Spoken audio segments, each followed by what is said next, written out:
გამოდიოდა რომ ვაბანაებთ ჩვენ აქ უბრალოდ. მე 50 ლიტრზე, მაგრამ პრაქტიკულად ეხლა ხო უნდა შევხედოთ პრაქტიკულად მე წამოვებული მაქვს პატარა მინი მიკროსკოპი, ვისაც სული ექნება, შემიძლია აუცილებლად იქნება იქ რომელიმე დაავადება არის.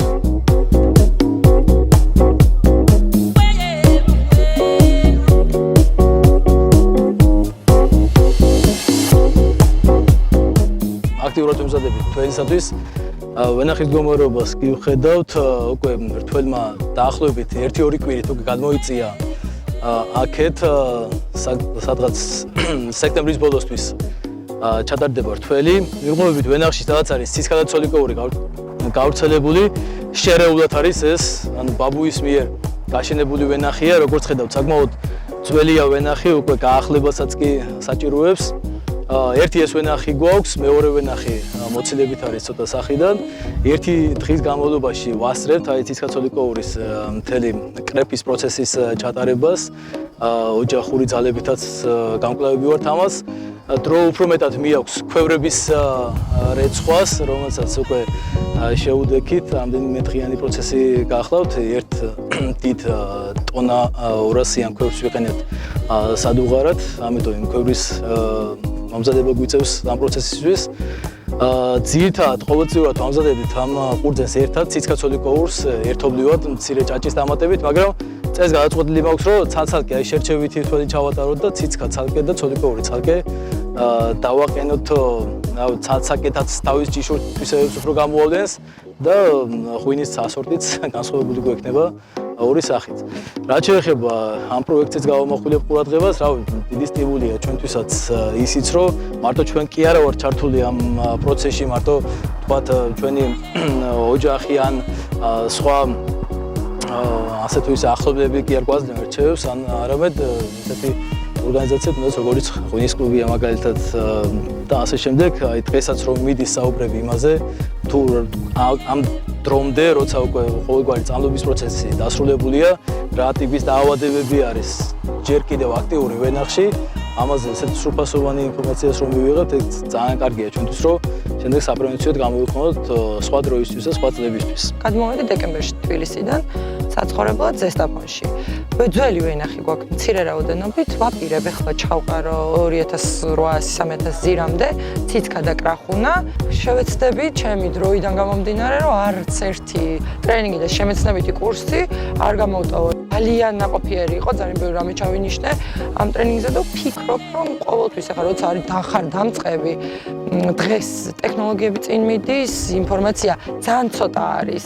ძველი მეღვინეები, ვინც არიან ახლა ჩემთან ხშირი არის სოფელში, ყველას აქვს ვენახი, მაგრამ არ არის ესეთი დიდად ინფორმირებულები, მოყვებიან ტრადიციულად აწარმოებენ ღვინოს და მე მინდა რომ ყველა ნორმის დაცვით და კარგი ღვინო თან ქვევრის ღვინოზე მაქვს ამბიცია და ვფიქრობ, რომ განათლება უნდა მივიღო.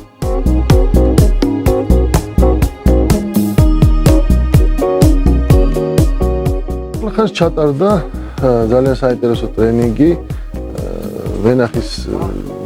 ვენახში დასამუშავებიც მიდის რთველის წინა პერიოდში და ასევე მარანში რა ხდება აი ამ დროს, როგორ ემზადება ადამიანი რთველისათვის უფრო ძირითადი აქცენტი ეს იყო და ჩვენ ძალიან ბევრი დამსწრე ყავდა ქალბატონები, მათ შორის რაც ძალიან კარგია და გენდერული თვალსაზრისითაც და ასევე ქალების ჩართულობა, ქალბატონების ჩართულობა ძალიან მნიშვნელოვანია.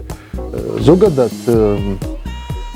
აი ეს პროექტი ძალიან დიდად უწყობს ხელს აგროტურიზმს, რადგან ბევრი ადამიანი დაინტერესდება აგროტურიზმით, ჩამოვა საქართველოში და ბევრს აინტერესებს ეს თველის წინა პერიოდი განსაკუთრებით აი ქვევრების რეცხვა, როგორ ხდება, როგორ მიმდინარეობს და უშუალოდ ვენახში და სამუშაოები თვითონ რთველი, ეს არის ძალიან მიმზიდველი პროცესი და არა მხოლოდ მევენახეობა, მეღვინეობა, არამედ ზოგადად აგროტურიზმი, იმიტომ რომ ბევრი ადამიანია დაინტერესებული ამ ჩამოდის საქართველოში, მათ აინტერესებს ჩვენი ბუნების გაცნობა, ჩვენი კულტურის გაცნობა, გასტრონომიის, სამზარეულოს გაცნობა, რა თქმა უნდა, ღვინოც შედის აქ და აი მთლიანობაში ამ მხრივ საქართველო ნამდვილად საინტერესოა, ძალიან დიდი მრავალფეროვნებაა ჩვენს ქვეყანაში ამ მხრივ და ის სწორედ ამისი ხელშემწყობია ჩვენი პროექტი, რომელიც უკვე დაიწყო და რომელიც გაგრძელდება და მიმდინარეობს რამდენიმე თვის განმავლობაში. რაც მთავარია, ძალიან დიდი დაინტერესება მოსახლეობის მხრიდან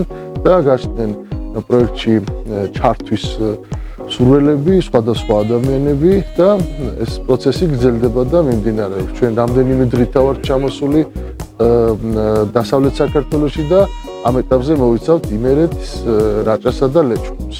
ჩვენ ვაწარმოებთ ორი ტიპის შრაღუნოს, ეს არის რაჭული თეთრა, ანუ რას მოსადებული და რაჭული ძელშავი. ჩვენ ამ პროექტში ჩავერთეთ იმისთვის, რომ გარდა იმისა, რომ შევისწავლეთ და დღეს გავიარეთ სხვადასხვა დაავადებები, რაც შეიძლება ბიომევენახეობაში შევხვდეს და ამ შესაბამის შედეგები გამოიწვია შემდეგ ღვინოში.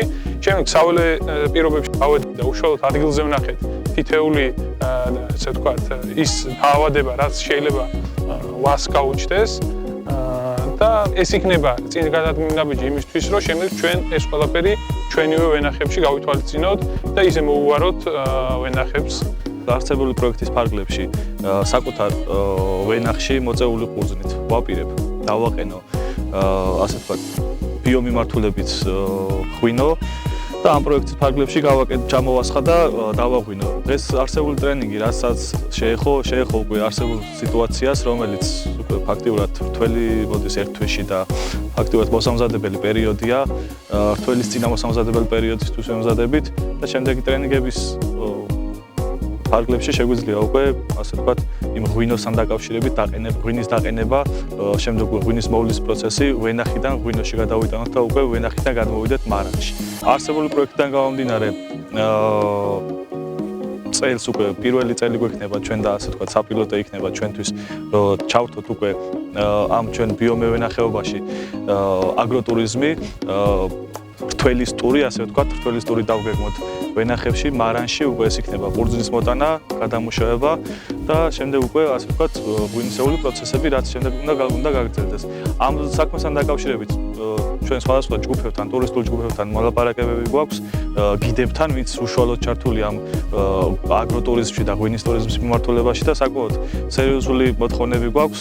ვფიქრობთ, რომ რთველის პერიოდში ამით შეგვიწყობს ხელს და დავგვეგმავთ უკვე ისეთ ტურებს, როგორიც არის აგრომიმართულება ჩვენს ვენახში, ჩვენს მარანში, რომელიც აქამდე არ გქონია და ნამდვილად ისა რა ქვია, პირველი იქნება წლევანდელი წელი რა ამ მიმართულებით და ასე ვთქვათ, ჩვენთვისაც გამოწვევა არის ესეთი, ასე ვთქვათ, ეს მიმართულება.